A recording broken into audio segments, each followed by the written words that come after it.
ভেনেজুয়েলার president Nicolas মাদুরোকে স্ত্রী সন্তান সহ দেশ ছাড়তে বলেছেন আমেরিকার প্রেসিডেন্ট ডোনাল্ড ট্রাম্প, আর সেই প্রস্তাব প্রত্যাখ্যান করেছেন নিকোলাস মাদুরো।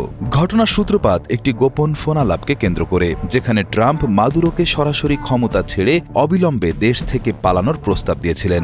গত ২১ নভেম্বর ব্রাজিল, কাতার ও তুরস্কের মধ্যস্থতায় হওয়া এই ফোনালাপে ট্রাম্প মাদুরোকে একটি স্পষ্ট বার্তা দেন, তিনি যদি এখনই পদত্যাগ করেন তবে তাকে স্ত্রী ও সন্তানকে নিরাপদে অন্য দেশে যাওয়ার সুযোগ করে দেওয়া হবে। এটি ছিল অনেকটা সেফ এক্সিট বা নিরাপদে সরে যাওয়ার প্রস্তাব, কিন্তু ভেনেজুয়েলার প্রেসিডেন্ট এই প্রস্তাব ঘৃণাভরে প্রত্যাখ্যান করেছেন।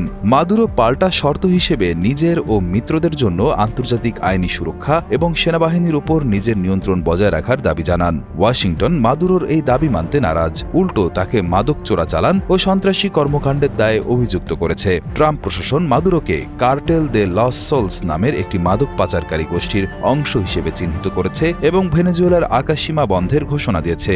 এত চাপের মুখেও মাদুরো দমে যাননি।